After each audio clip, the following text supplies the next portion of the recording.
practicing nutrition since 2016.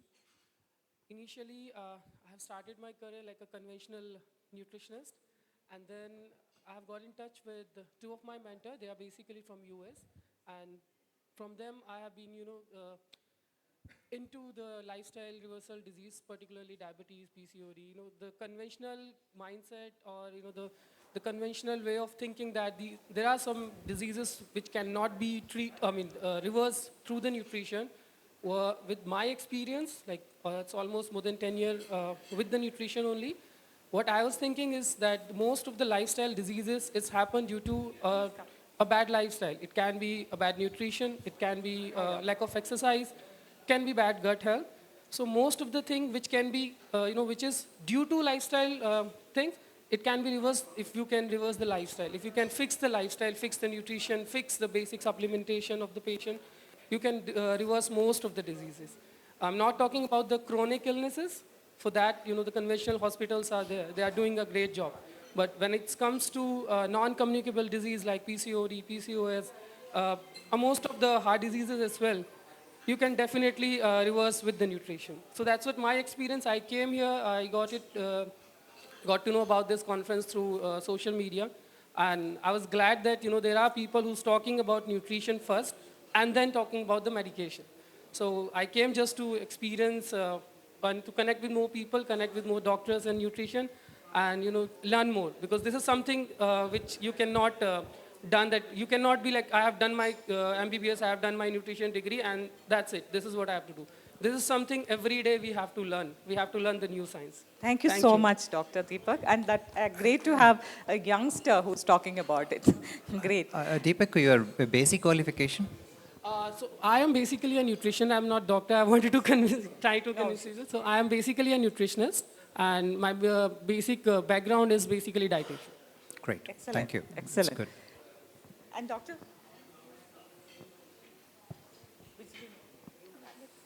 Thank you.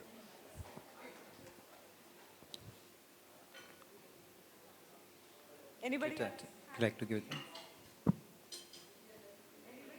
Experience in nutrition intervention? Yes.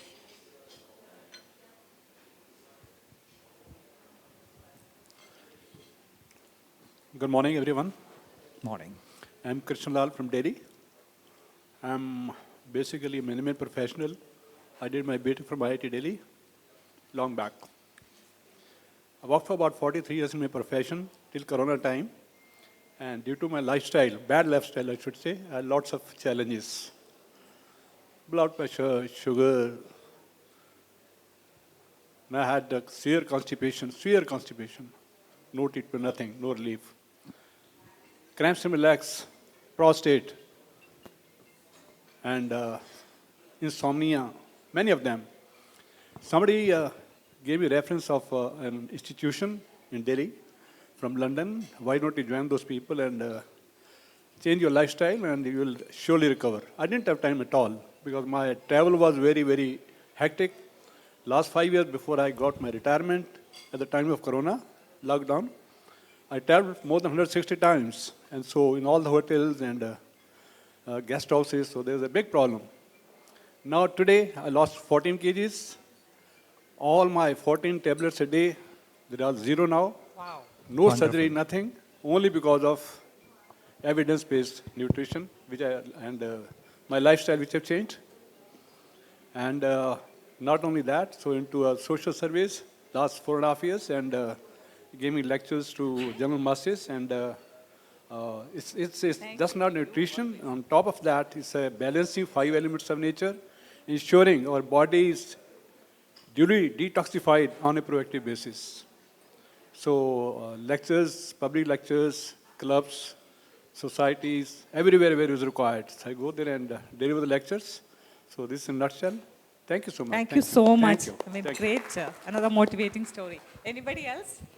Anybody else has done any nutrition intervention for yourself or your family? Yes. Doctor?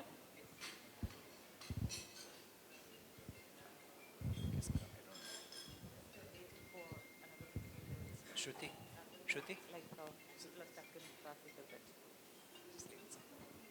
Dr. Gaurav himself. You are also stuck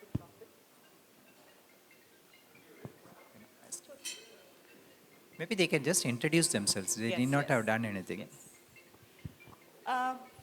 I think we can start a short introduction. As I mentioned, it's bringing all of us together with a common. Sure. Okay. Yes, actually. Yeah, I will take 5 minutes to introduce myself. Maybe I think it will be coming up. That's why I thought we'll ask them.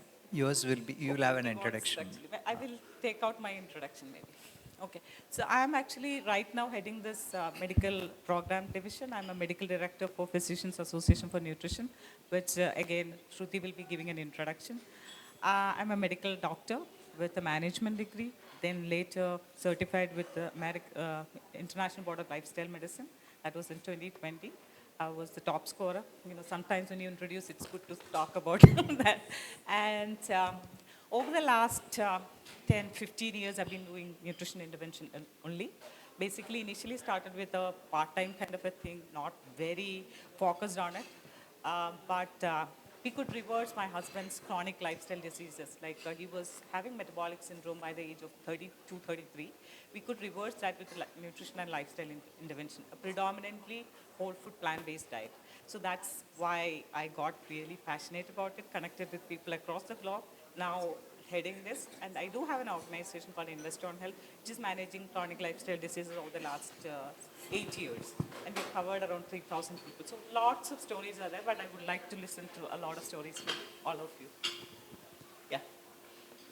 Okay, and just start off because we'll anyhow get introduced on the stage.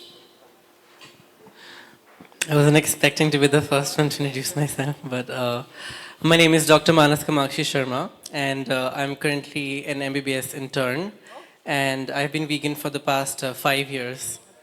So yes, So what made you go vegan? mainly for the animals. It was always for the animals. I actually, at 17, I went vegetarian, and then I was just, my sister surrounded me with so much of, animal cruelty on Facebook and this and that. And I was in denial for a very long time that India mein aise nahi hota hai, yahan pe nahi hota hai. That's in the US, it's not in India. Till I visited some of the dairy farms myself. And I was completely shattered from inside out. And then I made that decision that I'll, on my 18th birthday, I'm gonna gift myself like a plant-based diet lifestyle. Excellent. So you are able to continue the same. Yes. Okay. Hi all, good morning. I'm Dr. Mary. I'm a family physician and I'm practicing vegetarian, not a vegan diet, just a vegetarian diet. And I want that, especially since this is the first time I've come across this of evidence-based nutrition and this PAN group.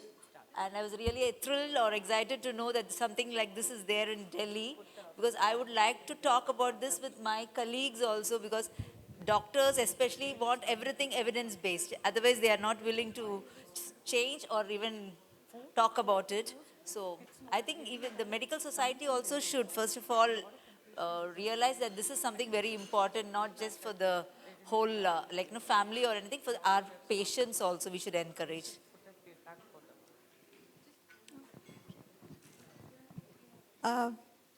Hello, everybody. I'm Dr. Bijli Nanda. I have many years of experience teaching and in research as a physiologist. But last few years, I've shifted. I got certified in lifestyle medicine and started practicing lifestyle medicine, building on my physiology background, basically.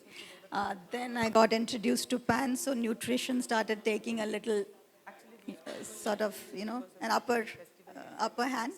But I still practice basically lifestyle medicine, and I work with a charitable organization where most patients are extremely poor. So right now my aim is to get them to sort of de-prescribe them because they come for free medicines. That's their main goal there. So I'm trying to get some of them off the medications, and some success, some resistance, but it's a learning journey. So let's see. Thank you. Hello everyone, my name is Dr. Anshu Sharma, and I superannuated from the government as the Additional Director of Non-Communicable Disease Division in NCDC. That was about 3 years ago. And these days I'm practicing at a charitable institution, at a charitable clinic, as a general physician. And I try to enforce vegetarianism. I'm also a practicing yoga physician, and I practice yoga regularly. So I emphasize on a healthy vegetarian diet to my patients as well as to everyone who comes across me. Thank you. I think we can start, right, Doc? Yes. So we will start and then, like in between whenever we get time. Also, like all of you are in the WhatsApp group. Anybody not in the WhatsApp group?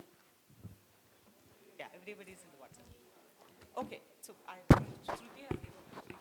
we will help you, Doc. Hello everyone, please take your seat. We are starting in 1 minute.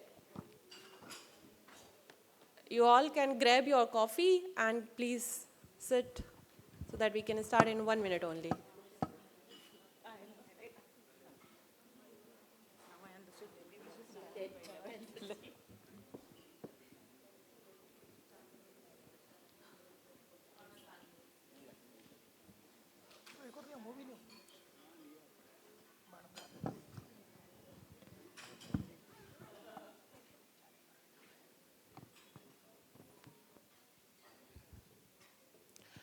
Please keep that door open because multiple conferences are going on, so I don't want my audience to get diluted.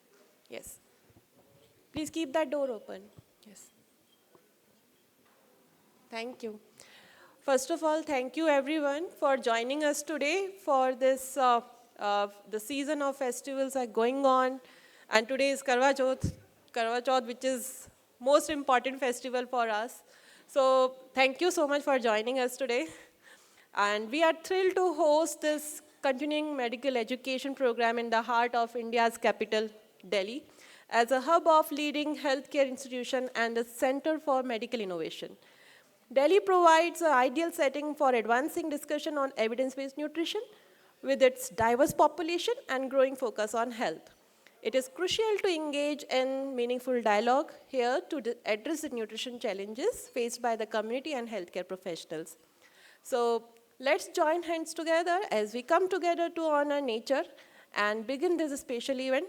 I would now like to invite all our ambassadors on the stage, our directors on the stage, our advisor on the stage to water the plant, symbolizing our respect and commitment to nurturing the environment. This gesture signifies our collective dedication to safeguarding nature as we embark on this important journey today.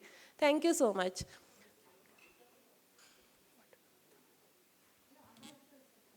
All the ambassadors, directors, and the advisor, please. Dr. Sanchita, Dr. Veenu, Dr. Bijli Nanda, Dr. Anjali Nakra, please join us on this stage, please.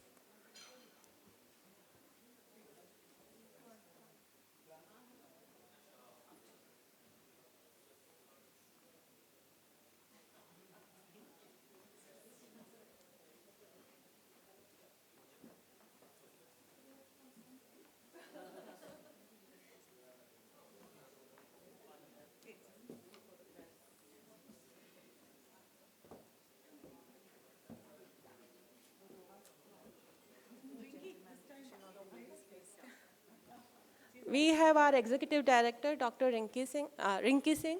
We have our Medical Director, Dr. Rajina Shahin. We have our Ambassador, Dr. Sanchita, Dr. Anjali Nakra, Dr. Veenu ma'am, Dr. Bijli Nanda ma'am, and Dr. Ishani and Dr. Yasmin, and our advisor, Dr. G Rajendran.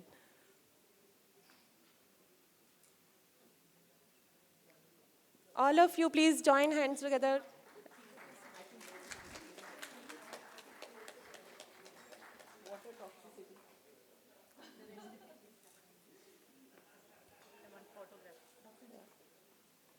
She's the lead ambassador. Lead ambassador, Dr. Anjali Nakra.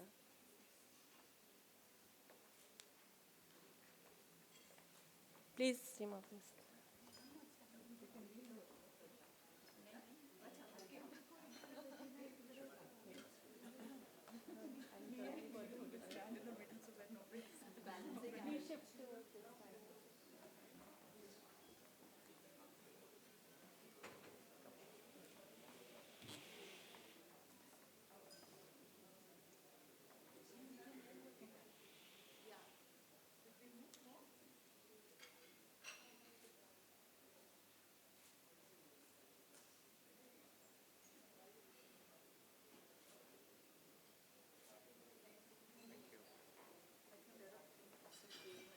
So let's quickly start our 27th in-person CME.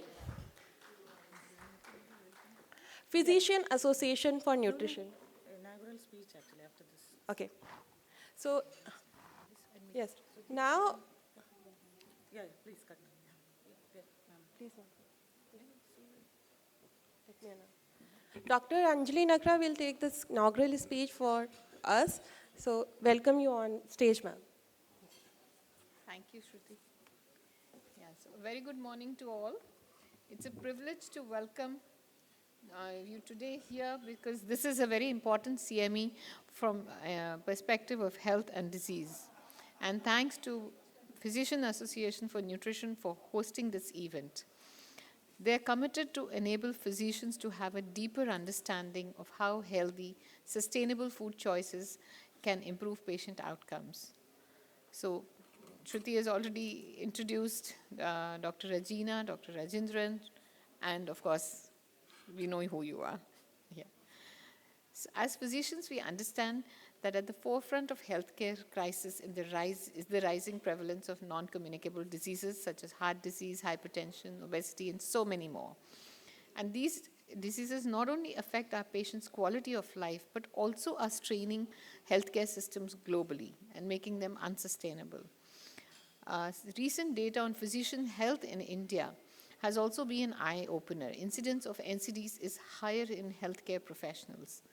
So while medications play an important role, growing research is now highlighting the powerful impact that lifestyle interventions and in particular dietary changes can have so much impact on these conditions. So let's delve deeper into what a whole food plant predominant diet is. It's a foundational approach to reduce the burden of NCDs and to promote health. Studies have shown that this dietary pattern helps in preventing diseases, but also helps in slowing the progression or even sometimes reversing these chronic diseases.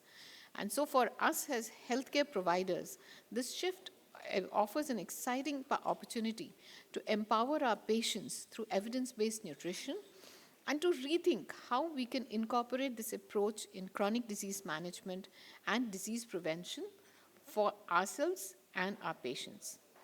So at its core, a whole food plant predominant diet emphasizes consuming minimally processed and unskinned when it was in small in size. No? Okay. Okay, yeah, I'll read it. Okay. இந்த கோழி பெருசா இருக்கும் போது உரிச்சது அதே கோழியை சிறுசா இருக்கும் போது உரிச்சது இது. That means like when he's having two chicken in hand, he says when this chicken when it was big I skinned it, the other one when it was small I skinned it. So that's why it looks different. Okay, thank you both. Okay, basically Sendil is a comedian and he has been instructed to buy chicken 2 kgs. One rider is that we should get only one piece, one chicken. It should come from one chicken alone. So he goes to Kamala Hassan doesn't find a piece which weighs 2 kgs, so he gives him 2 pieces, okay, one big and one small.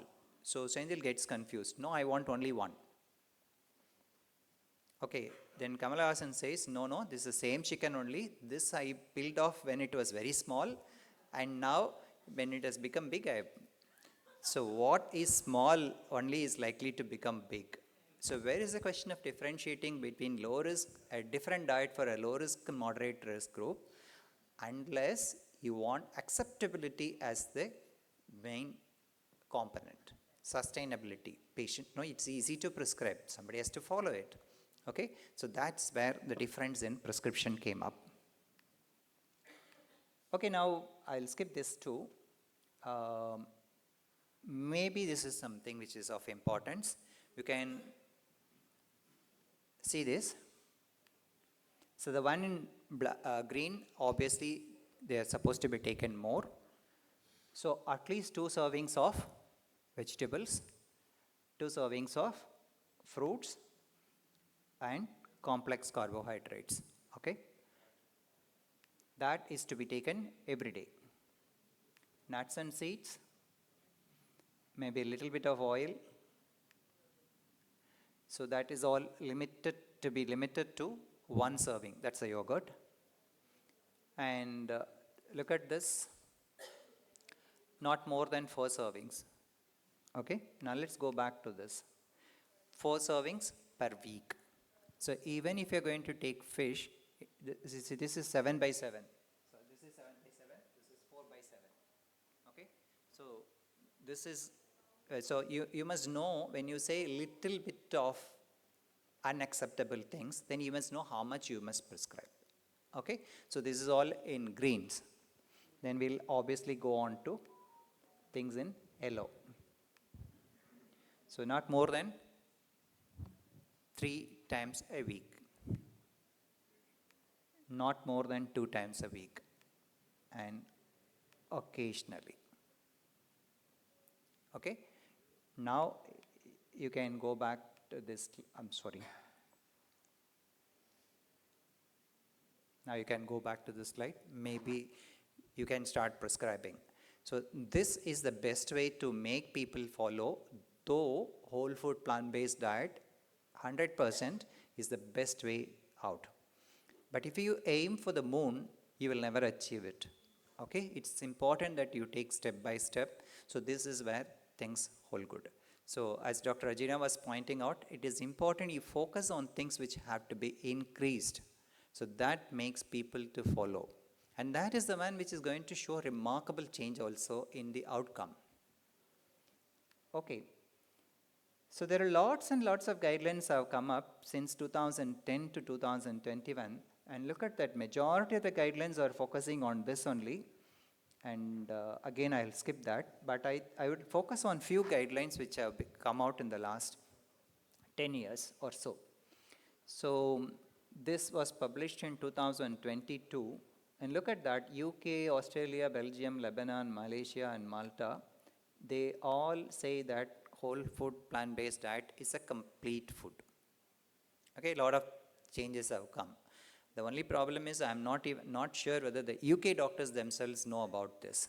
Sorry to make such a sweeping comment, because one of my students is a cardiologist. So he knows me as an aggressive interventional fellow, and he was smiling when I said I have switched out completely to preventive. And I asked him, what do you prescribe? Okay, I asked him, what do you prescribe for dyslipidemia, uncontrolled dyslipidemia? I said, no, that was not the answer. He said, I will refer him to a lipidologist. Okay, next, I didn't ask what diet we will prescribe. I'm sure now what will be his answer. Okay. So, what does Qatar say? And imagine that is in 2015. So when we say Qatar guidelines, you will always think that, okay, they also say it is a complete food, and they say avoid junk food. This is just the crux which I have taken from this particular publication. Norway says whole food plant-based diet is useful across ages. Nordic Council says it prevents chronic diseases, and Chinese guidelines in 2018 say if you follow a whole food plant-based diet, it is going to boost your immunity. So every guideline has given emphasis on whole food plant-based diet for some purpose or other. Okay, don't say whole food plant-based diet. They say it's a plant predominant diet. That is precisely what we are also emphasizing here. Finland says if you are going to adopt a plant-based diet, it makes you move faster and makes you give up smoking also. Okay, I'm sure if you are going to eat vada, biryani, etc., you will be tempted to smoke. But if you are going to eat fruits and vegetables, the intention to smoke is less. Okay, I think this Dr. Regina pointed out, Canadian guidelines had included milk as a separate group long back, and they have taken milk totally and they have included it as part of proteins. Okay, and they are saying that you go for plant-based milk substitutes.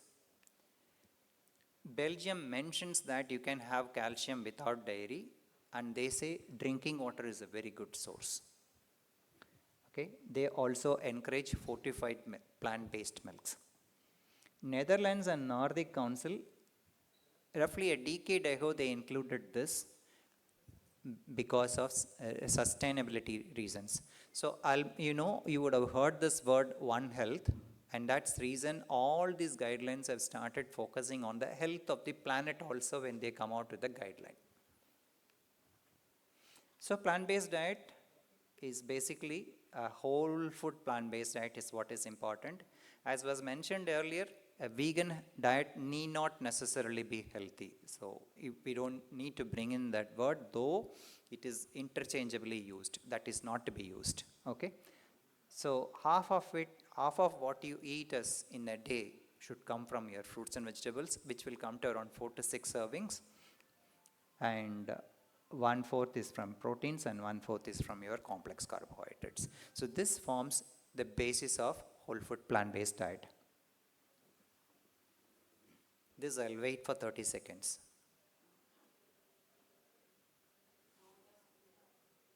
Five letters using these, 2 words using these 5 letters.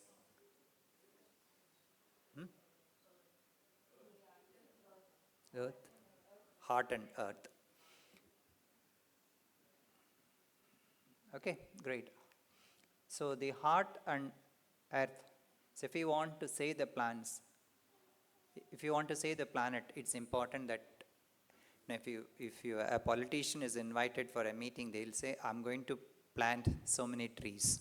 They will remove the trees and then they will plant it somewhere else.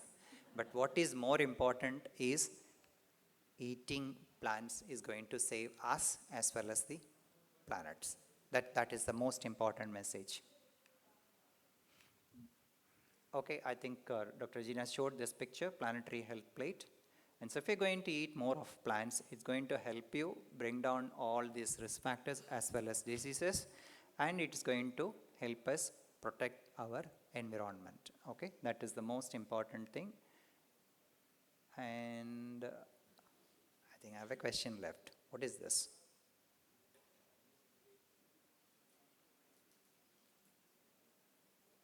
Shruti? No? Yeah, Regina. You saw this picture. So after the surgery for a malignancy, this man kept on smoking and he didn't change. So if you're not going to change, you're going to have a disease again.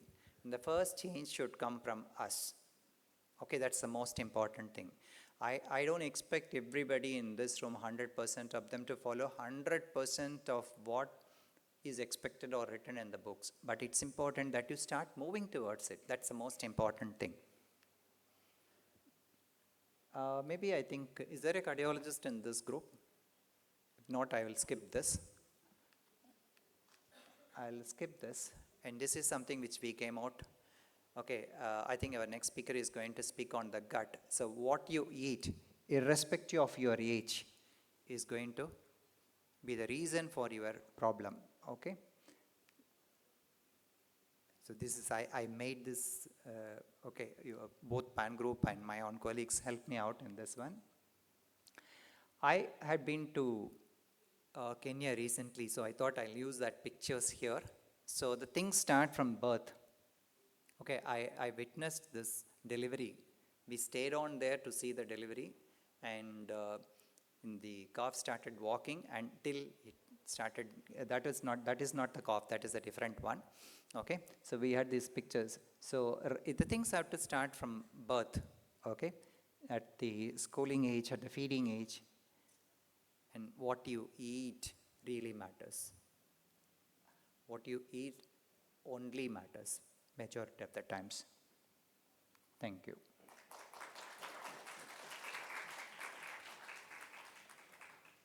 We can take up questions now or during the discussion too.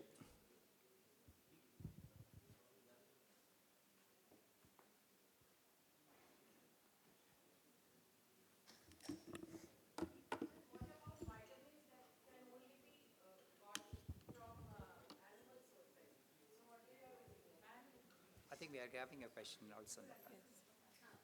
We are having a question. May I ask a question for you? I have a question. Have you seen atherosclerosis in the coronaries recede after starting plant-based diet as a study? So there's my. I've chosen to take away those slides basically, but I will say there are two people who have been doing extensive work on that. One is Dr. Dean Ornish, other one is Dr. Esselstyn. They're actually on the other extremes. Like one of them doesn't even give medication. Dr. Dean Ornish doesn't give medications, whereas Dr. Esselstyn prescribes medications too. Okay, so both of them have shown regression of atherosclerosis. And there has been a study called Mount Abu study in India. I think it's in Rajasthan. Rajasthan, they have also shown. I have done a study, but I have not shown regression. Okay, I've basically taken 28 patients. These are all patients who had undergone multiple procedures, like either bypass surgery or stenting, but they had recurrent events. And the surgeon or the treating cardiologist said, we can't do anything more than this. Okay, so what we chose to do was to get them admitted. This happened 5 years ago, 2019. We admitted them. We tested few things like endothelial function assessment. Again, I have not touched upon that. There are slides after that, but I didn't want to touch upon that. So we assessed only the endothelial function and their symptoms. Okay, so we had an adherence scale also. We decided to have a scale like how many people were 100% following it and how many people were following less than 50 and above. This is the way we classified. People who had 100% adherence to all the 6 pillars had become entirely asymptomatic. They had become even class 1 to class 4, believe it or not. Their drugs, especially the diabetic drugs and the anti-anginals, had come down significantly. And inside the hospital, all of them had an improvement in endothelial function. The problem was in the follow-up only. There were 2 problems. One, intrinsic, as you could see that, like whether they were able to stick on to that diet. And the second thing was the COVID, which came up. Okay, unfortunately, it was timed in such a, it was timed because at that time we never had an idea of COVID. So we lost follow-up of those people. Of those 28 patients, I have 4 or 5 of them coming to me still, and they are doing well without symptoms. All of them on maximal medications had class 4 symptoms. No, we didn't do an angiogram in any of these patients. We had only symptomatic improvement and endothelial function testing. That endothelial function testing was done at the end of the 10th day itself. No, we didn't do correct CAMT, we didn't do any PET or any of those imaging. See, when the intention was to make them less symptomatic. That's it. Because so the less symptoms happen within 10 days? Or 1 month? Within 10 days. Within 10 days. Because it was an intensive lifestyle modification inside the hospital. Excuse me, sir. Yeah. Yeah.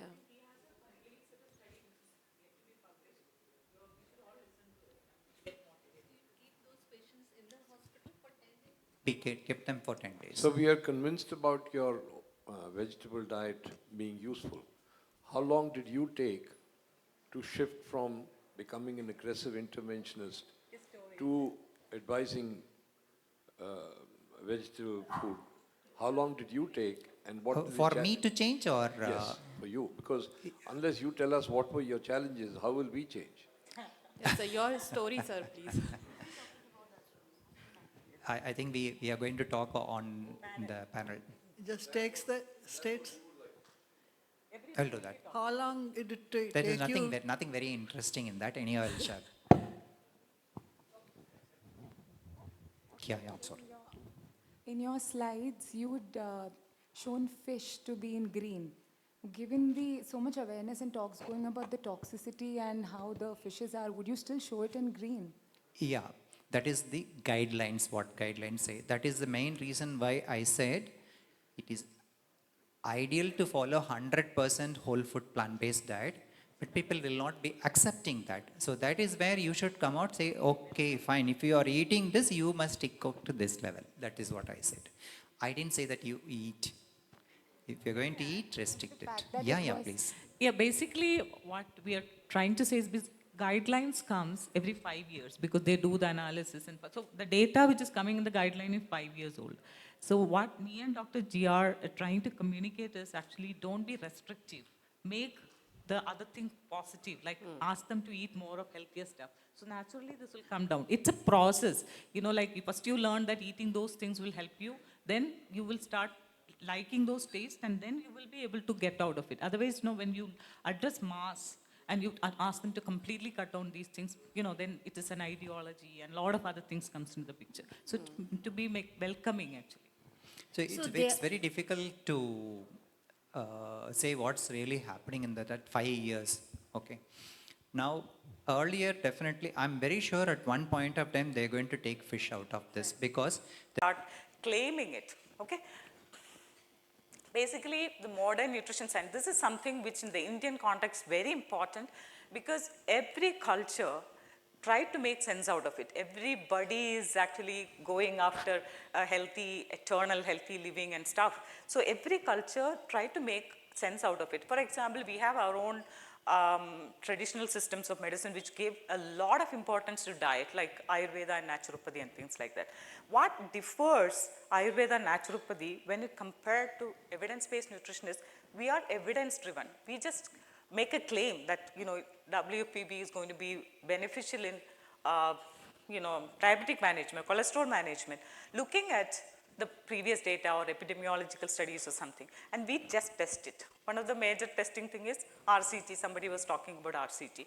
And also we look at multiple studies. That's the difference between evidence-driven science and the traditional systems of medicine like Ayurveda, naturopathy and all. That they believe in years of, experience out of that, making conclusions about conclusions about it and all. But now Ayurveda and naturopathy also coming into some level of, evidence-driven thing. So this, if you look at it, you will have a little bit understanding about how the whole of evidence-based nutrition started. If you look at it, really it is started in 1930s when people started getting sick because thiamine deficiency, vitamin C deficiency. Vitamin C deficiency, most of you must have studied, I think medicine, I remember the British soldiers were having scurvy and they were dying. Yeah, we all know that story. And finally they started giving vitamin C, the lemon juice or something, they started getting better. The people, the death, the morbidity, mortality, everything came down. That's how it started, and then started isolating these individual nutrients and started giving to the patients, they got better. From there, the modern nutrition science started evolving.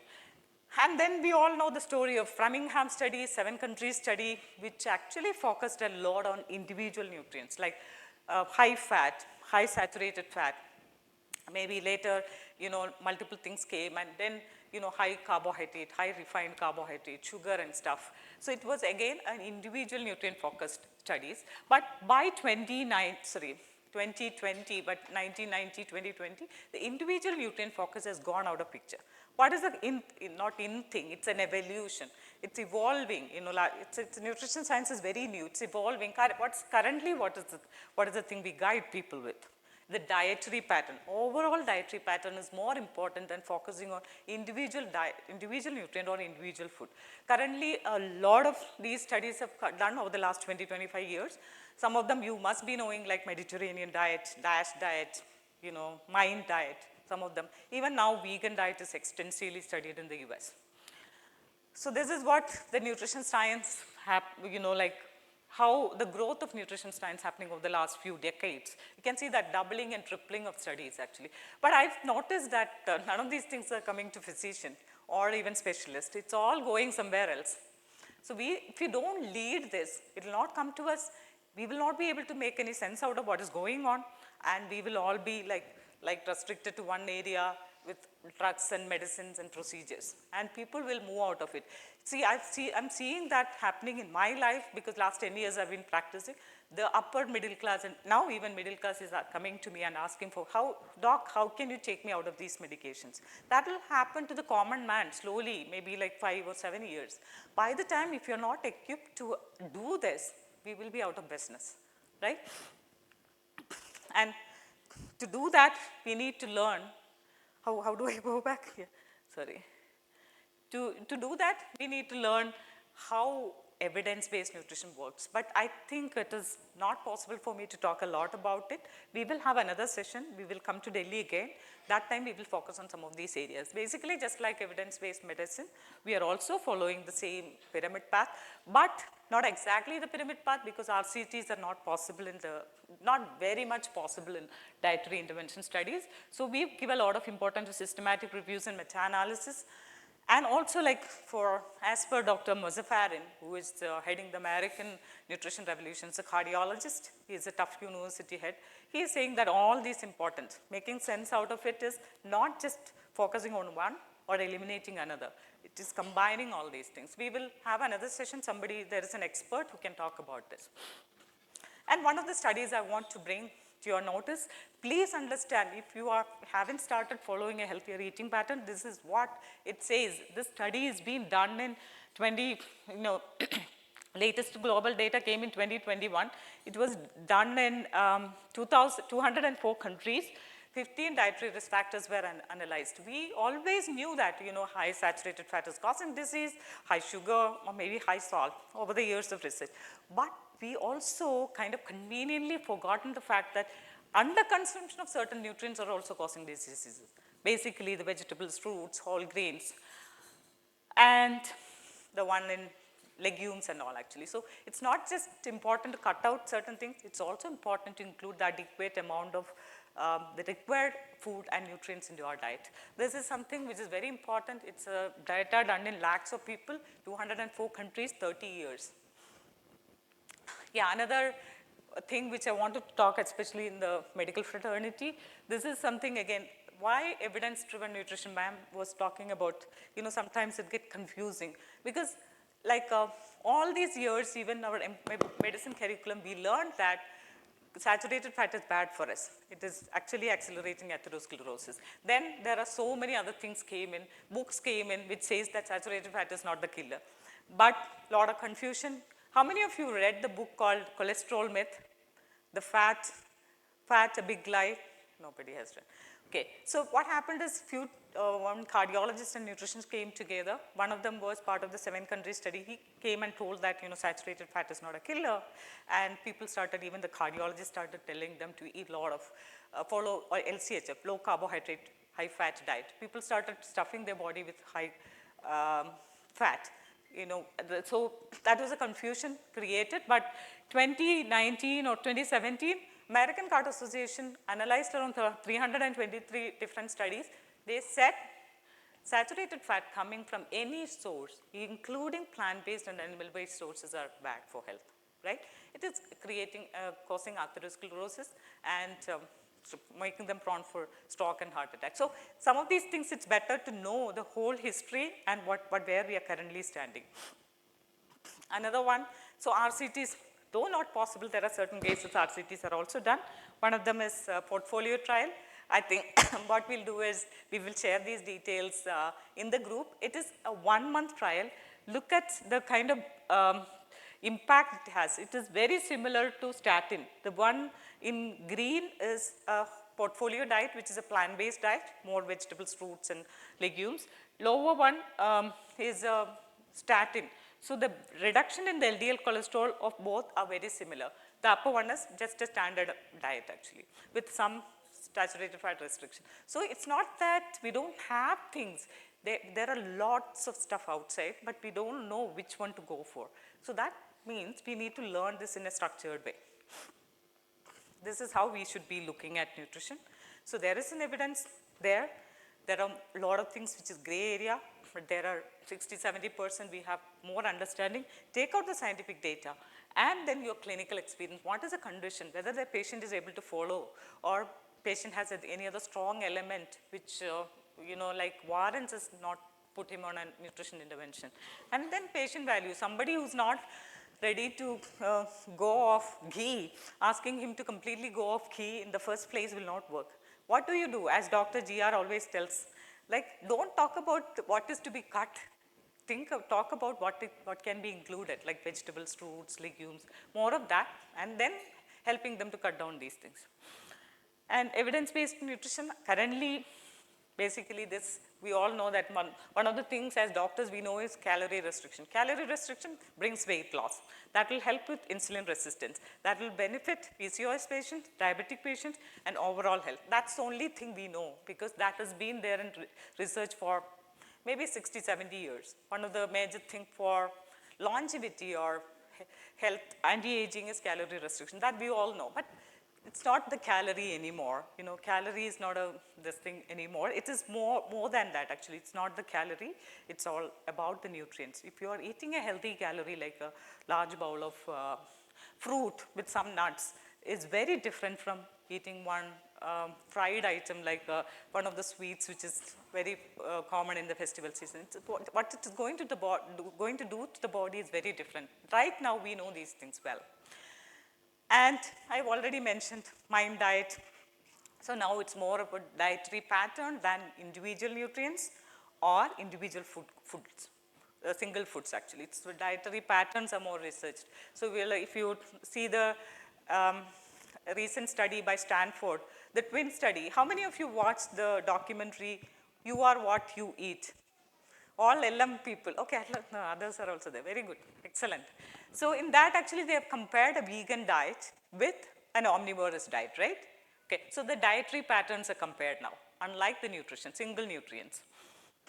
Then we also know that it's not a linear relationship. When you eat bad, a person like me and Shruti are eating the similar kind of diet. The outcome for me will be different from the outcome for Shruti. That also, we don't have much understanding. We are yet to understand this in detail. And this is how it's trying to make sense out of what is a healthy diet in the Indian context, in the world, in the global context now. More fruits, vegetables, legumes, nuts, seeds, herbs, and spices, that's not going to harm your body at any way. That is going to make you more and more healthier, right? Anything which can give rise to another offspring, that can definitely give you more health. Those are called protective foods. Fish and yogurt, we need more studies. Fish, definitely on the sustainability aspect, that is something which we need to be thought about. One day I watched a video which says, that documentary which says that Mediterranean Sea, 100 times they have to go down to get the required fish. Basically that, I mean Atlantic salmon. So that we are actually kind of, basically the oceans are getting empty. Poultry egg, there are a lot of gray areas, but if you ask me scientifically, if you do check out some of the systematic review and meta-analysis, it is definitely something higher consumption is causing heart disease, stroke, diabetes and stuff. Ghee, butter, red meat, we all know that it is rich in saturated fat. It is something completely to be avoided. Red meat is definitely a grade 2A carcinogen. Processed meat is a grade 1 carcinogen. And poultry also comes with a lot of hormones and other things. So these are all something which is not good for health. That one down, somebody who is consuming this on a regular basis, without even you testing, it is 100%, even if they are doing a lot of exercises, I'm sure that they will have multiple health conditions. I'm talking about my cousin himself, who's a cardiologist in his late 56, 57, is already having multiple diseases. It's not about, many other cases. Like they are all very conscious about exercise, but the dietary pattern is very bad. And when you think about it, okay, all these things are there. Why the guidelines are not like changing? Guideline changes every 4 to 5 years. But if you see the pattern, you can see that guidelines globally are changing. Look at the Canadian plate. They used to have a separate protein, big portion, dairy portion separately. They put all of them together. More legumes.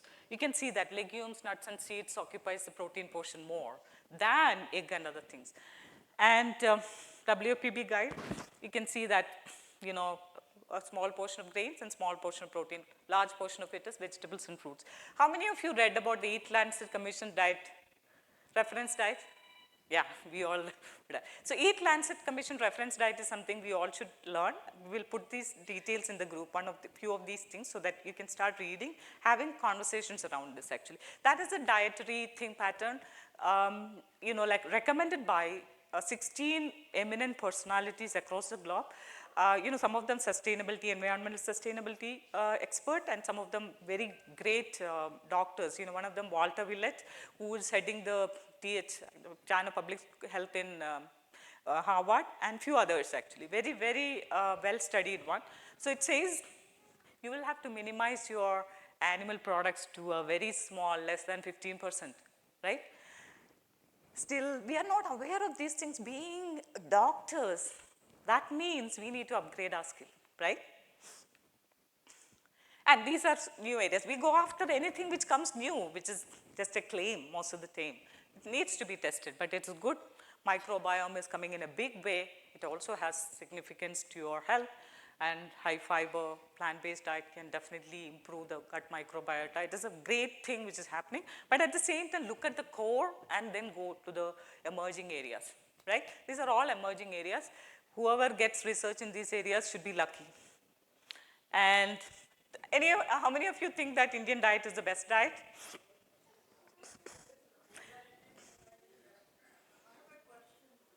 Huh? Yes, of course. Sorry.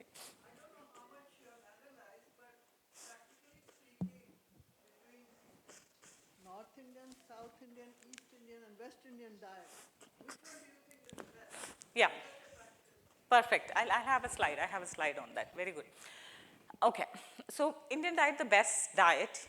If the current Indian diet was the best diet, then why are we having all these problems? We are a country with a triple burden of malnutrition. One side of it, there is a lot of deficiency diseases, underweight, stunting and stuff. On the other side, we have obesity and other things, which is kind of currently causing ICMR guidelines saying that 56% of the disease burden in the other segment is caused by diet. And then we have micronutrient malnutrition like B12 deficiency, folic acid deficiency, other things. Why are we having it? If our diet was the best diet, shouldn't have been causing any of these problems. Our diet was best maybe 30, 40 years back when we were an agrarian economy. We focused on whole grains, legumes, some vegetables and fruits, not like oil like this, no animal products like this, okay? And that time, our dairy consumption, you know what was our dairy consumption? 1990s, beyond, before 1990s, it was 145, I have that slide, 145 gram per person, per day. Now what is it? 450. Dairy is definitely high in saturated fat, and then hormones and other things. And when you're giving that, you're actually accumulating saturated fat in your body. At the same time, meat consumption, though we are only a 30% vegetarian population, rest everybody is consuming meat. Okay, so this is something to be understood. So our diet is not the best diet. We add a lot of oil, we add a lot of fried items, we have festivals. Why don't we have nuts, seeds, or those kind of things as festival food? Not sweets. This is something to be thought about. So this is what I was talking about, ma'am. So Eat Lancet reference diet I'm talking about, they have done an analysis of, I think, 18 Indian states. So they saw a common pattern. There is no difference between south, north, east, and west. The generic eating pattern is very similar.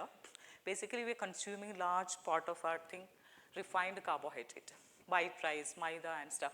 Kerala, a state which I'm coming from, they may be eating more of rice, but North India, they are eating more of wheat. Okay? And then oil consumption is very high. And we are under-consuming, 50% under-consumed. How many households, your patients' households are eating fruits every day? No. And vegetables, under-consumed. Even if they're consuming it in a very cooked form, which is also we are also losing nutrients. Cook is fine, but cook it in such a way that everything is mixed up and a lot of oil is being added. And we all know that my house, though my daughter is a vegan, she also eats all these 10% of her calorie intake is from all the packaged food. Keep telling. Yeah, because it's not seen here. So first and foremost, I wanted to thank all of you for coming here, especially on a festival day, Sunday.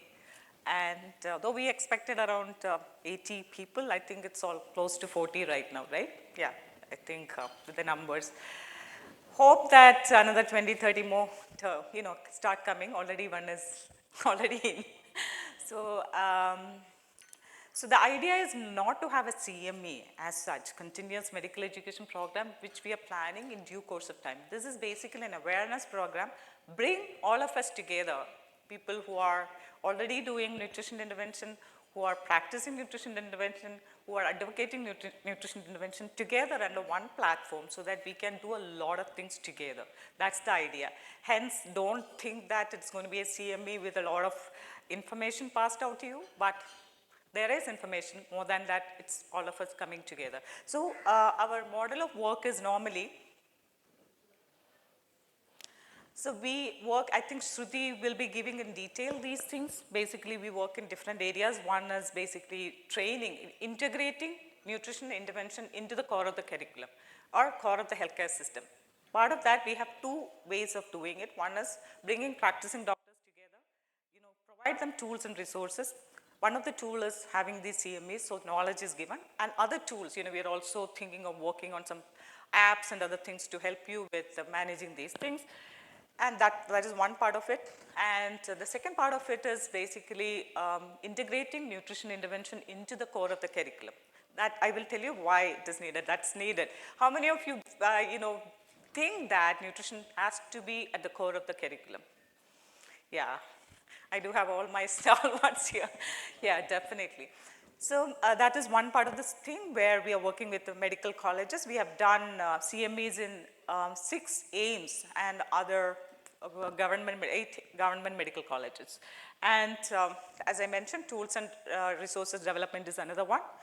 And the next one is, so we have like policy advisory, industry guidance, partnerships and collaborations. Dr. Sanchita and my executive director, Rinki Singh, are working on the policy advisory part. They keep meeting with FSSA every time to come up with some newer guidelines actually. They're facing it difficult, but they are consistently working on it. And industry guidance, we do have few industry people who've joined us who can actually help us in coming up with better products actually. So we will be in the advisory panel of those things. And then partnerships and collaborations, multiple partnerships and collaborations are in the process. And all of these, we need a very strong, scientifically oriented medical team who can lead this. That's why we are all together. So when we come together, we will have different roles to play. Some as ambassadors who will be spreading, they will be the face of FAN, they will be spreading the message among their fraternity and the population at large. And at the same time, as I mentioned, there will be like industry advisory, policy advisory. There will be a set of teams working with us. And then we have the last part, which we started in this year, by mid of the year. We started with some effort on research collaborations. We are having, we kind of collaborated with ICMR NIN to do a study on whole food plant-based diet and the benefit of diabetic management. How many of you, anybody in this room came across anything, any nutrition studies, or who involved with any nutrition studies so far? Nobody. We are all doctors. Okay, very good. Can you just explain what did you do?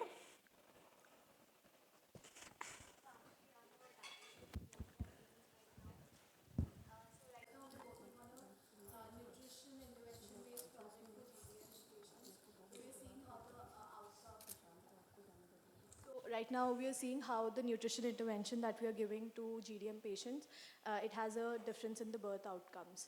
Excellent. Yes. So how many people, or it's a random one, or it's a designed trial, or it's just? It's a RCT.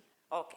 RCT, wow. Yes, how many people, how many is a? Ma'am, right now it's a pilot study, so we have 120 patients. Yeah, Shruti, please make a note of this, we'll have to. Anybody else came across or involved with any nutrition studies? I'm also working as a dietitian, so we are seeing the effect of vitamin D supplementation in NAFLD individuals, so the fatty liver patients, in obese individuals. So it is also an RCT. Excellent. Oh, so the young medical student, did you come across any plant-based studies in your colleges?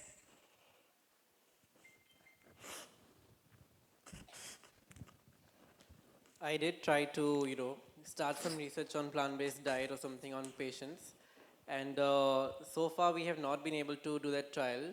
I was targeting PCOS patients and seeing if any dietary intervention can reduce it.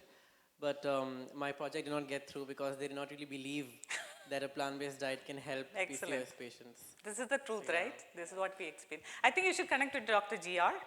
His team is doing great things there.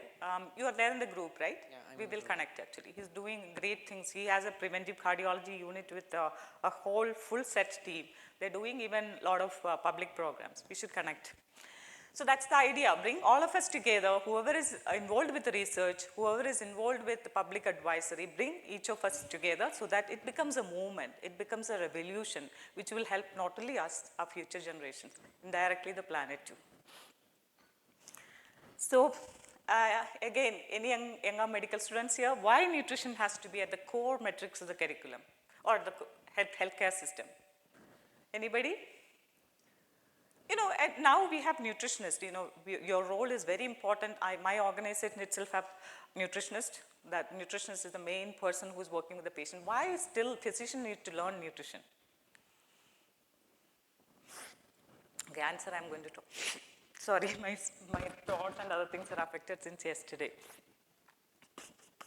So basically, when you look at the healthcare landscape, whatever we have learned as physicians is basically designed 20 years ago.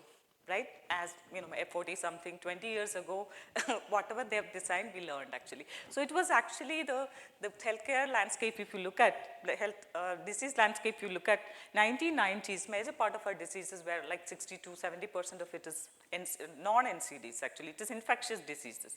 And by 2016, when you look at the number, 74% and more globally, the disease burden is due to non-communicable diseases. It's just the lifestyle which kind of creating these issues. In India, it is like 66% as per 2020. This number is like 2016.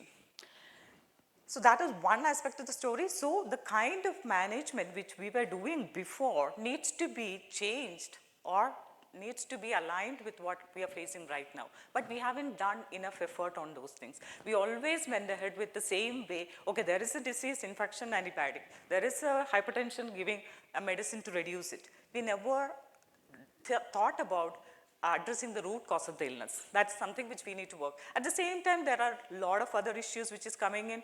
We just came out of a pandemic, which is COVID-19, and then climate change and natural disasters.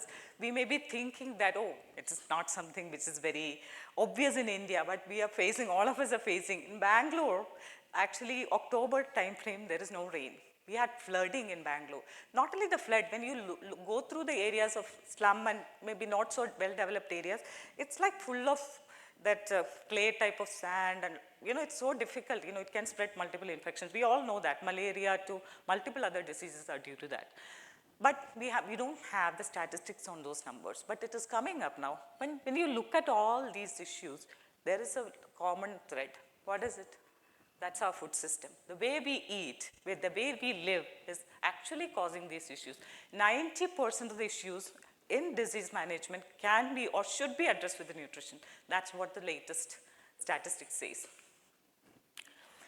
And yeah, I think any other new medical student, only one person, any other new medical student?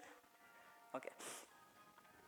So when disease management comes, especially NCDs comes, what we learn that it has to be managed with lifestyle intervention. Even our Harrison says, okay, first line of management, weight reduction, healthy eating, exercise. How many of you actually advise your patients to take up a healthy eating habit? Okay, what do you guys advise? I know, the lifestyle medicine group aside, what do you advise? Okay, most of the doctors, whatever we have done, the surveys we have done, it says that they ask them to reduce the quantity of food, the oil, or reduce weight, go for a walk. That's the minimal advice they give. Patient is clueless. This oil is not used, what else I should be using? Because it's a very partial, superficial advice we are giving. Two reasons, the survey says that two reasons. One, lack of time. That's not always the case. Second is inadequate knowledge. They don't know, we ourselves don't know what is to be advised to our patients, right? Only the superficial level of knowledge we have. Community medicine, third year, fourth year, we have how many hours of nutrition? 15 hours or less than that. So we don't know how to advise our patients. So any diseases, we are all very clear. The management should be starting from the distal causes, which our Dr. Sanjita and Dr. Stringy Singh are already working on it. Medial causes, a lot of them we can address. If you have a psychologist, we can help them with a lot of these factors. Proximal causes, something which we all can address. Ask them to increase more fruits, vegetables, less of animal product, less of oil. All these things we can definitely advise if you have a team. What we are working as physicians, and also just imagine the medical entrance, the NEET and other things, the kind of filtration it goes through. Even my daughter wants to do medicine now. So I know the kind of, strenuous, intense training they have to go through. And also you select the top, how many percent? 1% or something. And they're coming there only managing that part, risk factors. Such a stupid thing to do, right? But we are trained, we are primed to do that actually. So any risk factor, we manage it by giving medications.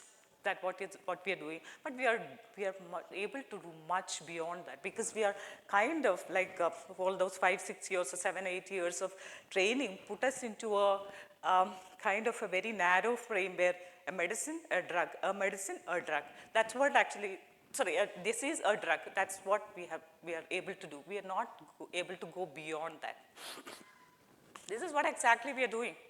Actually, there is a leak tap and it is flooding the room, but we are actually busy with mopping it.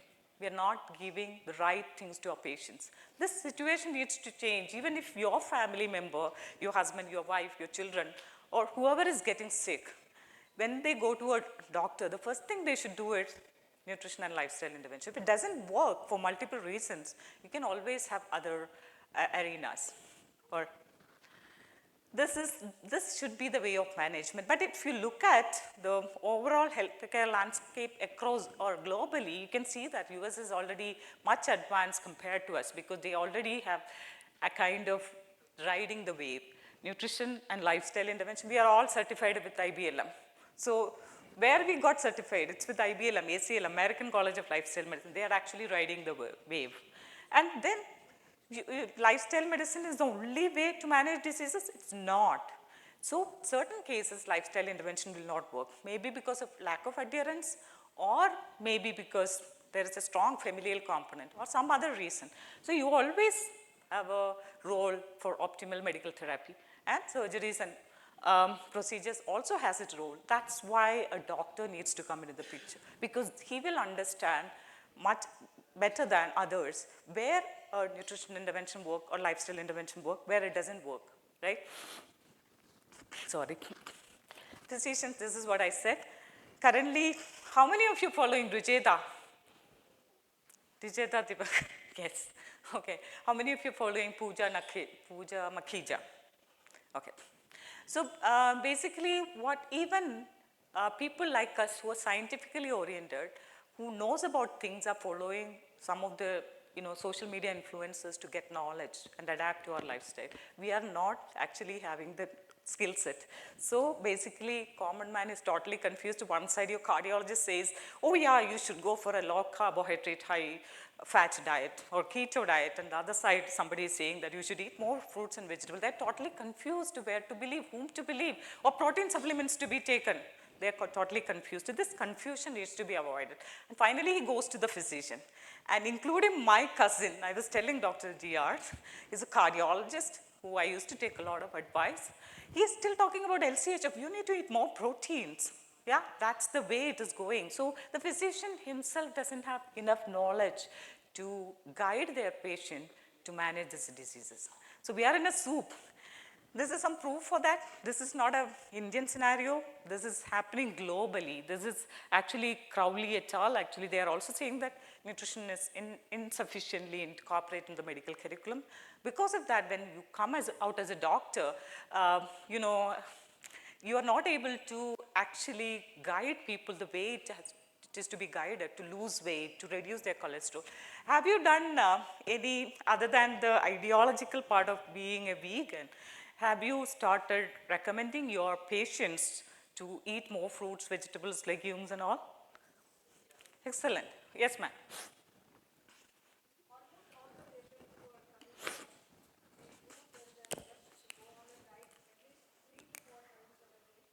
On a fruit diet. Excellent. But how many people are able to do it and consistently do it? Oh, they do follow. Excellent. Very good. So there are some like pearls here and there, right? Great. This is Harvard. This is a survey I was talking about. Like we have done a survey before getting into India, 2022, and we did it with the Kriya Decrypt. It says that physicians, again the same global phenomenon, we don't have adequate knowledge and we don't practice, we don't have time. Finally, it goes to a nutritionist, the patient doesn't follow completely whatever it's told by the nutritionist. And it says that doctors, being at the apex of the healthcare system, we do have a much higher say in the whole thing, changing the whole thing. Because patient will listen to us, we can also influence these policymakers and others at a higher level. But as doctors, we are not using that social status to make changes. We are using it for all unwanted things. This is something which we need to change. It can change not only the people and health, it can also change the planet. So we should all actually take a pledge that we will all become part of this and make the necessary change required for us to live a healthier, longer life. And how many of you feel that nutrition is very confusing? Because, one side keto, one side, yes, family physician, I can definitely understand. Dr. Sanchita, anybody else? It's confusing. So,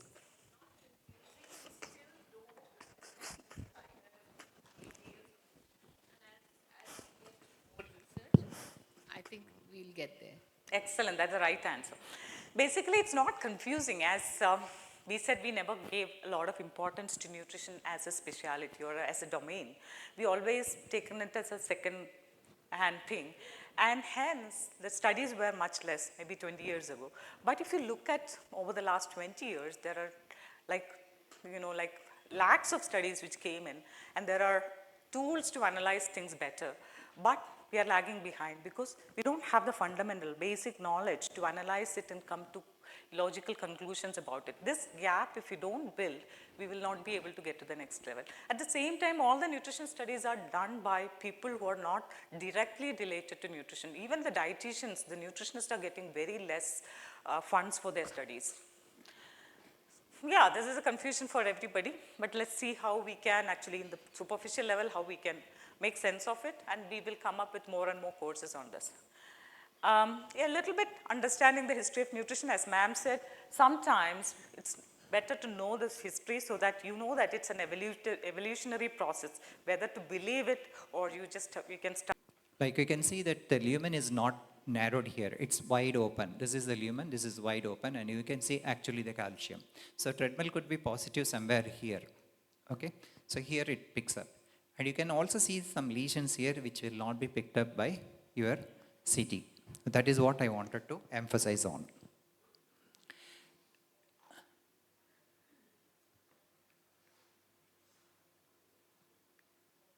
What's happening?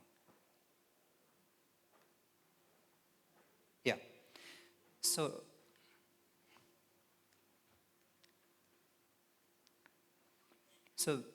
they have documented CT calcium in people who lived long back in Egyptian mummies.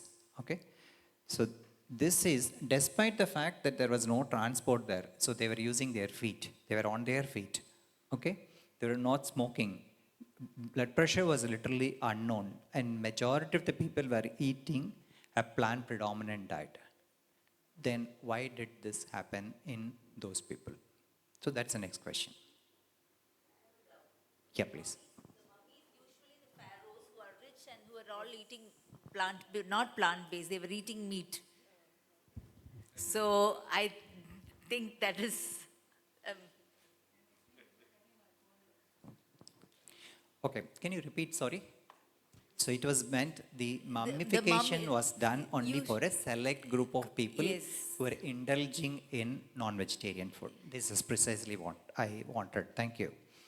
So this was restricted to few people, okay, the kings, their family, and the priests, whom they believed they will connect them to the God in the future. Okay, the priests were connecting the kings and queens to the God in their future. So that was the earlier impression. See what they were eating. So this is what they were eating. So all these were not given to a common man. Okay, this is all what they were eating. And look at this. A huge bone was offered. It was offered, and there is a goose. And I learned that goose has the very high amount of fat, around 63%, and 20% of that is supposed to be saturated fat.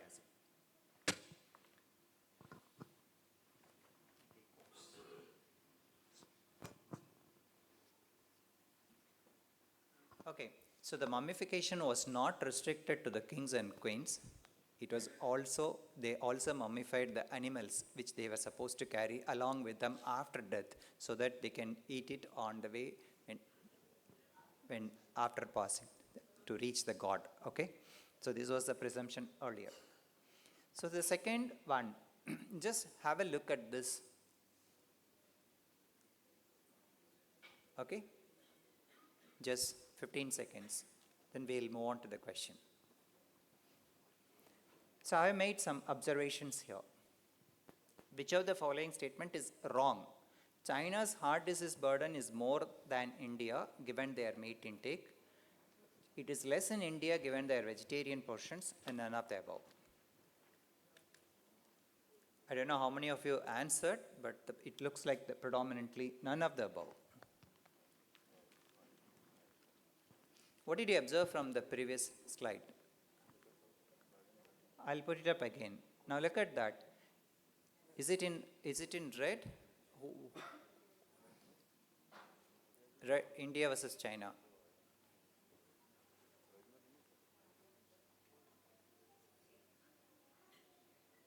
So who had more disease? Of course, this is a very old statistics. Okay, it is slightly different now, but this is, I think, from 2013.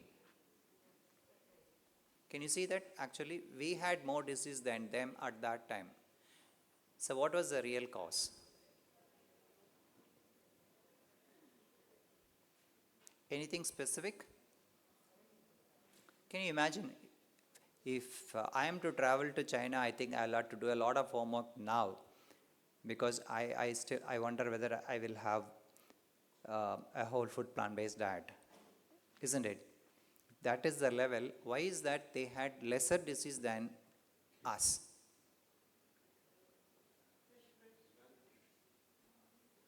The answer lies here. So, despite having a large amount of non-vegetarian food, the vegetable intake in them was very high. That drives the point. That is where we come to a plant predominant diet. Okay? Pardon? Oh yeah, that's right. So I'm not going into the final. I'm just coming to drive a point that vegetables play a huge role. Okay? And look at the next slide. China consumes right now in 2020 half of the worldwide vegetable consumption. Okay, so there, apart from this, all that European food, American food, all the Western food have come into their Chinese food also. Okay, so now the disease pattern has completely changed. This is the 2013 data, and I always make a point here that just because the Chinese are eating so much of vegetables, we are not eating that. Okay, at this slide I'll skip. Okay, this is what the present Indian guidelines mentioned. This is actually the Lancet study, was the global burden disease of Lancet study done in 2016, which said dietary risks are more important. Okay, when you go to a cardiologist with a heart disease, they ask whether you are a hypertensive, whether you are a diabetic, all those things. Look at this, Actually, the hypertension is the second cause. Diabetes comes very low. More than the smoking, air pollution comes. Okay, and 56% DALI is by the dietary risk. And this slide again was shown by Dr. Ajina, so I'll open this out. So when you go to a doctor, the risk factors are mentioned like this. Your non-veg, your meat, your sugar sweetened beverages are the causes. Whereas the major causes are actually not taking plant-based diet. Okay, so the plant-based diet is going to be the game changer. I'll skip this also. Maybe I'll skip this too. Yeah. I think she didn't quote Interheart study, so I can make use of this.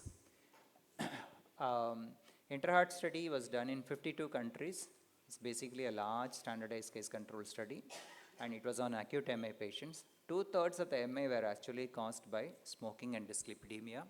1/3 of them could have been prevented by just increasing the vegetables and fruit intake, and 80% of them could have been reduced if we had included physical activity and smoking abstinence. Okay. Now here I would like to drive a point again. So the common risk factors for cardiovascular diseases will be your diet, hypertension, dyslipidemia, and obesity. This is what we all presume. But if you take patients admitted with MI in your own hospital, only 50% of them will have one of them or many of them. In 50%, they may not have any obvious cause. That is because we leave behind the lifestyle risk factors. Okay, when you include them, then you get 90% of the causes. But still there could be something which could have been missed out.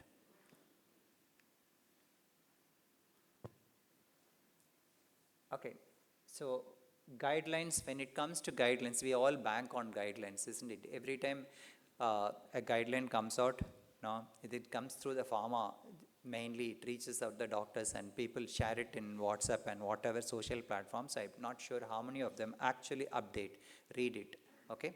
So now what is important is in every guideline, diet and exercise are given enough of importance. Those pages get skipped out by us too. So we start everything from the 100th page to 150 because that is where the drugs are mentioned, okay, in the first few pages. So I was talking to one of my colleagues, endocrinology colleagues, and I was asking what is the latest in ADA guidelines regarding diet. Okay, and I gave him a point that whole food plant-based diet has already found a place in ADA guidelines. He was like this, I'm not sure, JR. Okay, so that's because we don't bother to read it. Now, but we claim that there is no evidence for this. So generally when it comes to guidelines, our guidelines have unfortunately been not framed by the studies done here. That is the most disappointing thing. Okay, that is where we all should join hands, come out with data. So American Heart Association and European Society of Cardiology, these are the main guidelines which we follow. And what do they say? Of course, that's going to be a very difficult thing to conduct a study based on diet because everything is based on recall, 24 hours recall. Okay, nobody maintains a diary. Even maintaining a diary 3 times a day is going to be very, very difficult. And doing a double-blind study is even more difficult. I mean, it's just not practical. I won't use the word difficult. It is not practical. So, what do these guidelines say? Do they really talk about whole food plant-based diet? I've already given the answer, so let me not wait for the answer here. Yeah, so guidelines definitely prescribe whole food plant-based diets. How much do they prescribe? That is what we are going to say in the next few slides. So I told you 2 guidelines. One is the American guideline, other one is the European guidelines. What do they prescribe? Look at this. What is the selling point? The one above is going to be the American Heart Association guideline. The one below is the European Society of Cardiology, ESC guidelines. So ESC guideline clearly states adopting a more plant and less animal-based food pattern is their selling point. They have not used the word whole food plant-based diet at this level. Let's see for more evidence. Okay, whereas the American AHA guidelines give emphasis on energy intake and expenditure to achieve a healthy body weight. Okay, when it comes to fruits and vegetables, American guidelines say eat in plenty and in variety. Okay, whereas the European guidelines say that you should take more than 200 grams of fruits and vegetables each. Okay, that comes to a minimum of 4 servings. Minimum of 4 servings.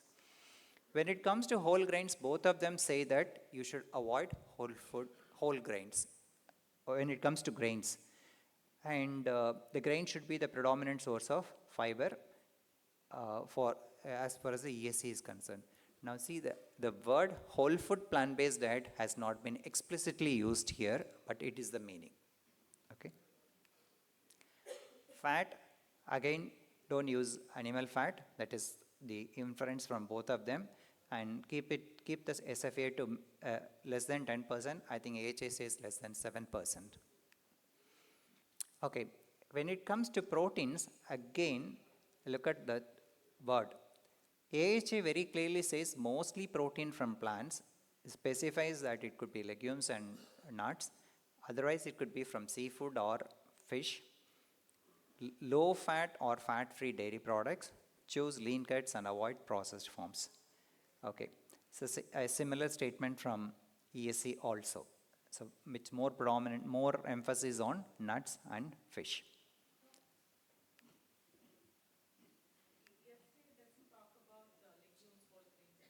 Pardon? No, this is only, yeah. Okay. Regarding processed fruits, minimally processed fruits. So avoid ultra processed. Okay. Salt, yeah, both agree upon each other. Alcohol, no to alcohol, especially if you are already not taking alcohol, just for its clinical benefit. No, we still say that alcohol is useful. Okay. That has been taken away, basically. Sugar, again, same ditto statement. And finally, the AHA's advice is adhere to this guidance regardless of where food is prepared or consumed. And here they say MD is for Mediterranean diet. That is what. So both the guidelines basically say whole food plant-based diet without using those terms. Okay.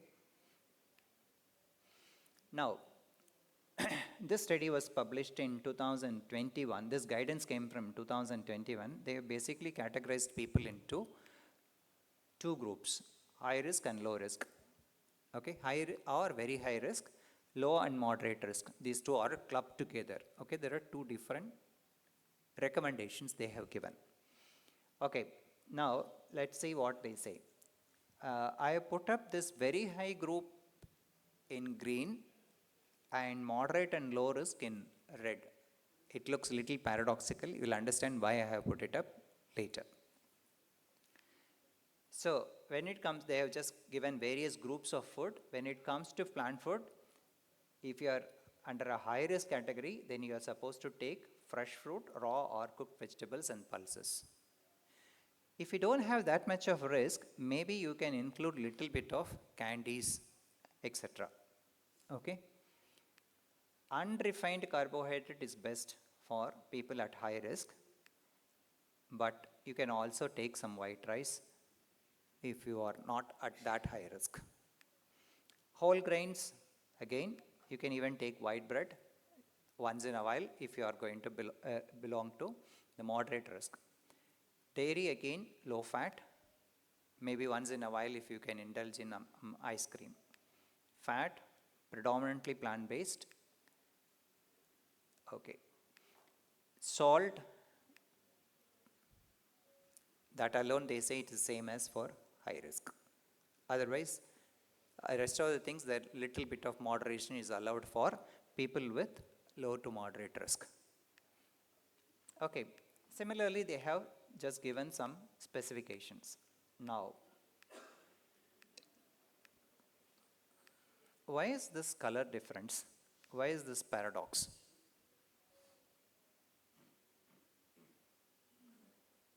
Was it intentionally done or was it done without a purpose?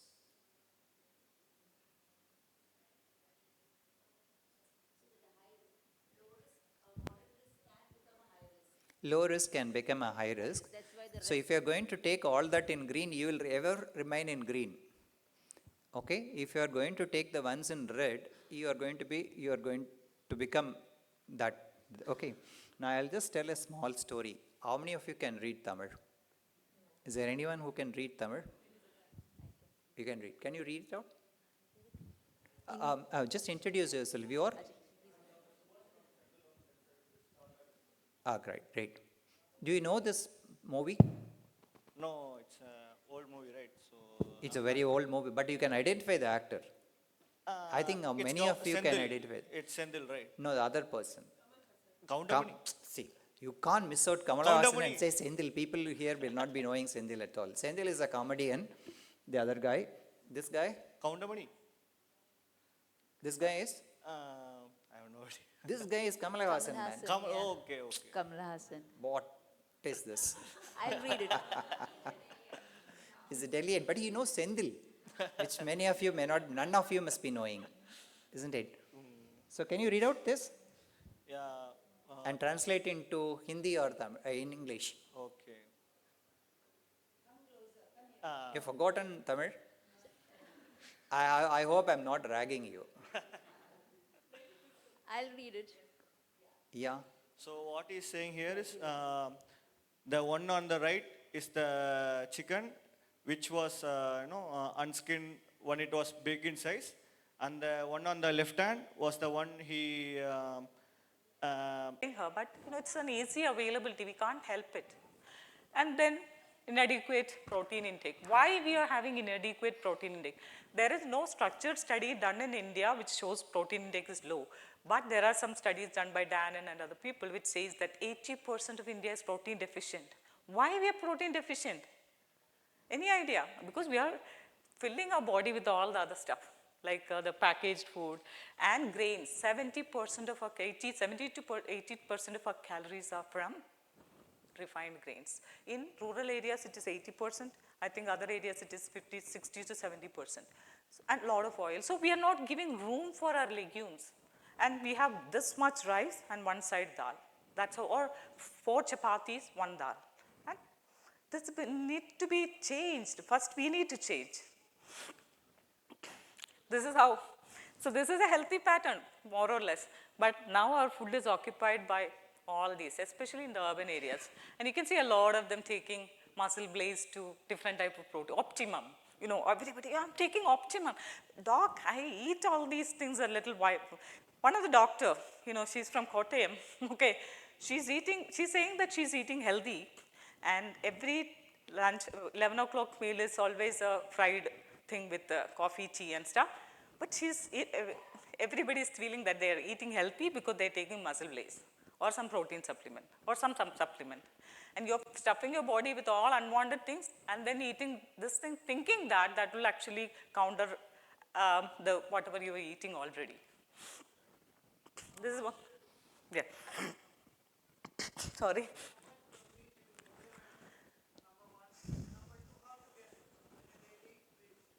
Are we addressing this in our panel? Yeah, we are addressing this in our panel. It's 0.8 gram per kg body weight, but they will address in detail. So then a little bit about plant-based diet. Why plant-based diet has significance in today's world? I've already mentioned Eat Lancet Commission to all the well-studied diets are plant-based, predominantly plant-based diet. So this plant-based diet is basically outcome of all these studies which was done over the years, like with Mind, Mediterranean, all of them. And then, somebody will be talking about whole food plant-based diet, where you are eliminating all the processed food. Even plant-based diet can be processed. So we are eliminating all those. Minimally processed is something, it's still okay. You're not taking the nutrients out of it, it's fine. And yeah, so this kind of a diet, when you're talking about, I told you already that it's very well researched studies. You can see that this and all, we will put it in the group. I don't want to discuss a lot about it, but centenarian studies, how many of you watched Blue Zone documentary? Again, oh yeah, that's nice, okay. There is one youngster, I think you should take him in your team. Yeah, wonderful. So there is long-term observational studies like Adventist study, nurses study, healthcare professional study, China study. All of them have given enough and more data. These are long-term observational studies, but has done in lakhs of people, actually long duration. So that is something which you cannot ignore. Then RCTs are there, lesser number of RCTs, but we can also look at them. Biochemically, naturally, any plant food is low in saturated fat, trans fat, cholesterol, and it is also low in salt if you're not adding extra. So transitioning to a plant-based diet is not only good for human health, but also good for our planet, because the way we are eating is actually killing our planet. The greenhouse gas emissions, when you look at it, 18% of the greenhouse gas emissions are coming from factory farming. Maybe India it is less, but still we are focusing a lot on the dairy part. So to be part of the larger solution, as Tedros says, one of the major challenges of healthcare in today's world is climate disaster. So naturally, we will have to, it's okay. We will have to take that step. Taking that step, first step is we start adapting to a predominantly plant-based diet in our dietary pattern, a family's dietary pattern. It's not only good for you, your family, you're also helping the planet to heal better. And be there in the group, be part of the association. Let's lead this together. You know, we have much bigger role than sitting in a clinic and looking at the patient. Please be part of the movement. Thank you so much.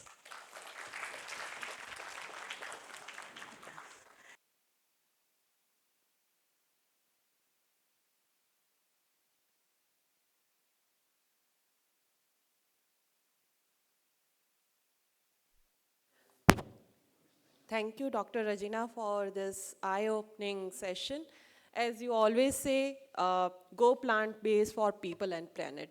So now we have Dr. G. Rajendran, cardiologist, with us for his presentation.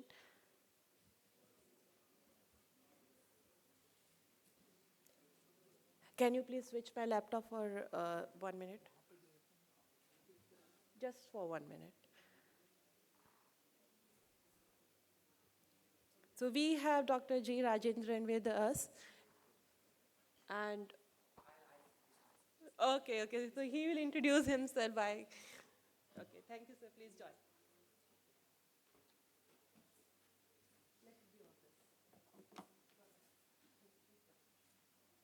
You can go on to the next one. Yeah.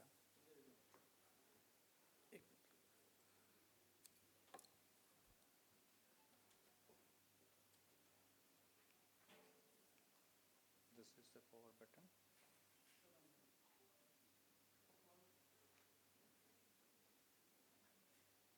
Good morning, everyone. Dr. Rajina was talking about the nutrition in general, and I'm going to confine myself to cardiovascular diseases alone. Am I audible? Yeah, I'm happy with that.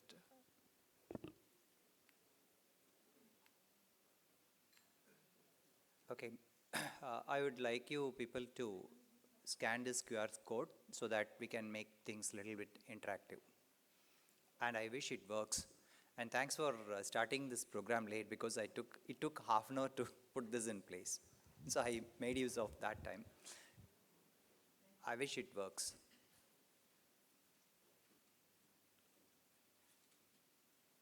Does it take you to poll you? Yeah, it's taking you. So you don't need to sign unless you want to show your name here.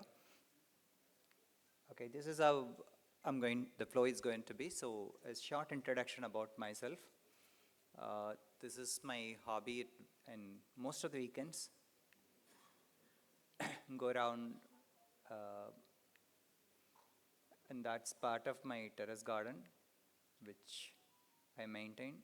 And these two pets give me the best entertainment. And I stick on to plant-based diet. I wouldn't say 100%. Oil crops up now and then. Yeah, I started running once I started forming, once my team was put into place, so we had to exchange our good things amongst us. So our PMR people started following whole food plant-based diet, and I started following their prescription for exercise.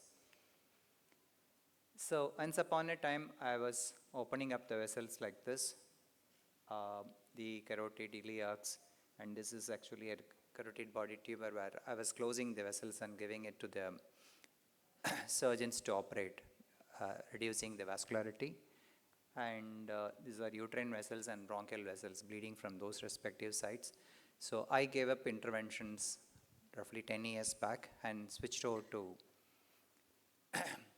preventive aspects completely. Okay, so here is the first interaction. So you see this picture, and the question comes now. How do you go back?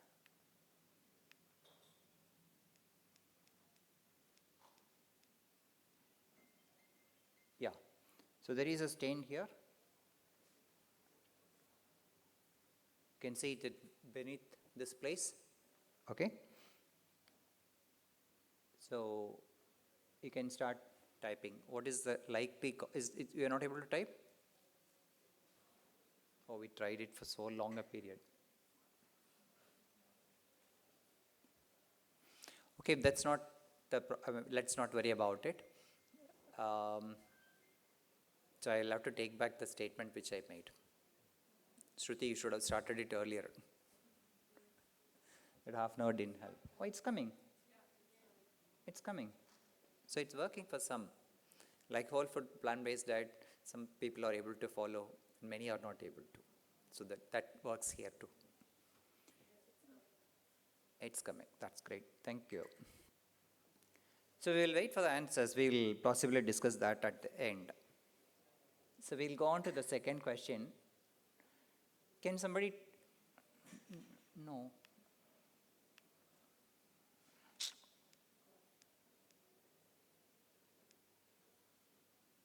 Yeah.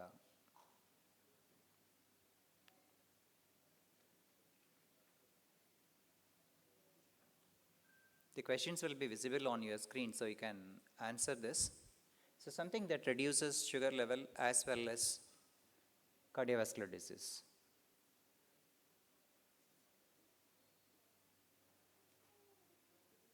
It could be a medication, it could need not necessarily be a medication. That something is what?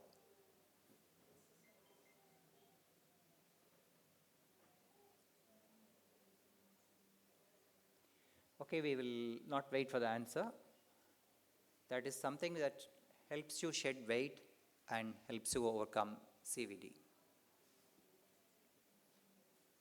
I'm sure you know where I'm taking you to. Something that reduces cholesterol, sugar, weight, and reduces CVD.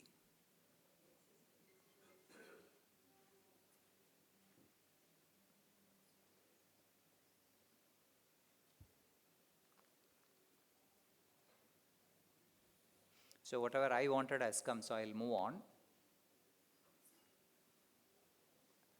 Something that reduces all the thing and promotes physical activity. So obviously that takes out your exercise here. So obviously it has to be the diet. So if you're going to take a good diet, it's going to promote physical activity also. So basically we are just boiling down to whole food plant-based diet.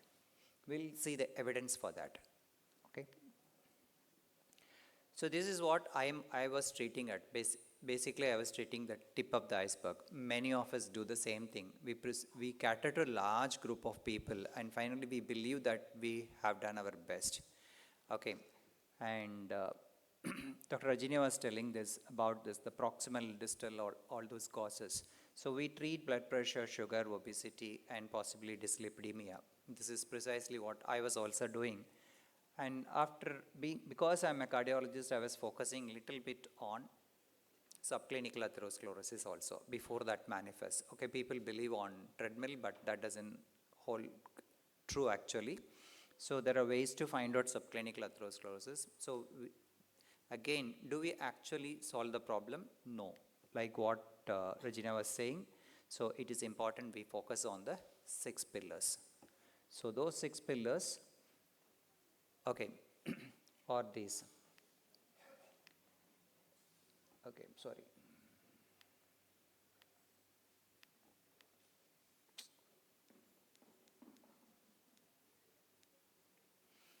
The 6 pillars, um, for easy remembrance, I've rephrased them and it becomes 2 ESR.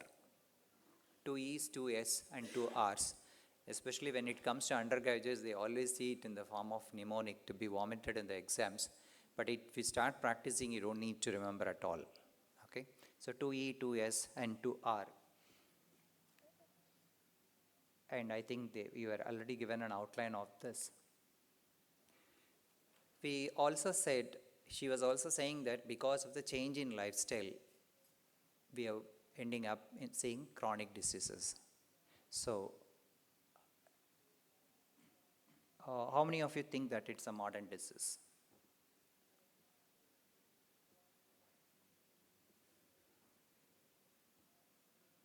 I'm happy that I don't know, even 2 people had answered, it will say 1, 1. Okay? Okay, it doesn't show the number. Okay, this is precisely the answer which I wanted, so I will not wait. Okay, at least here, majority of the people think it's a modern disease. We'll answer that question. Okay, now what is the best screening method for primary prevention of cardiovascular disease? Somebody has written CT calcium. Who's that? Who's written the CT calcium? Nobody is. You wrote it. Okay. So, do you prescribe CT calcium? Yeah, fine. So, you prefer it over treadmill?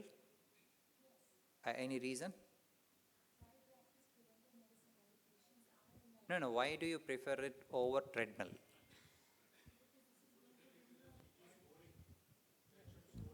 Yeah, it's a calcium scoring. I'm just asking, is it more important than a treadmill? Okay, I just want you to substantiate. It's just a. So I prescribe it because then it tells me the person who is at risk.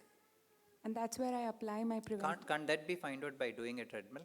But yes, treadmill is only when it is already progressed. This is way earlier. Okay, this is precisely I wanted. Thank you. Thanks for sharing that. So, actually treadmill precipitates, if at all somebody is a borderline ischemia, is going to precipitate MI. So treadmill as it is may or may not be a better tool. So CT scoring, calcium scoring is one of the better, and go in for the echocardiography. This could be the. Okay, so CT calcium has more advantages than treadmill, and treadmill have lots of false positivity and false negativity. Somebody's treadmill is negative does not mean they don't have a disease. Similarly, if somebody has a positive treadmill, that happens most often with women with baseline ECG changes, it does not mean they have disease. Okay, the same thing holds good for CT calcium also. So what is more important is, a treadmill, if it is going to become positive in a given individual, some amount of obstruction should have already happened in that person. That means the luminal narrowing must be there. For a CT calcium to be positive, it could be even in the intima. It need not have even encroached the lumen. Lumen narrowing cannot be detected by any of the tool other than OCT.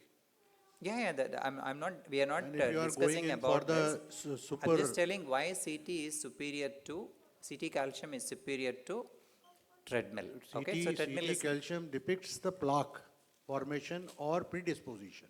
Okay, so what is important is CT calcium findings occur much before the treadmill becomes positive. Again, for confirmation, if the CT calcium is negative, it does not mean the patient does not have coronary artery disease. So there could be multiple plaques and some of them could get calcified. So we are picking up only those some. Okay, that is something which is important. Now, why did this come? What was the previous question? You've forgotten. 70-30 you had answered. Whether it is a disease of modern era or not. Okay, so let's go to that. So here is, what is this CT done here? So obviously it's a CT coronary calcium of whom? Of? Egyptian mummies. Okay, so this is a study which was done on Egyptian mummies, so CT calcium score. So this is what we were discussing right now. So CT calcium could be positive even without a luminal lesion. You can see that, okay, with the third or, is there a pointer here? Or?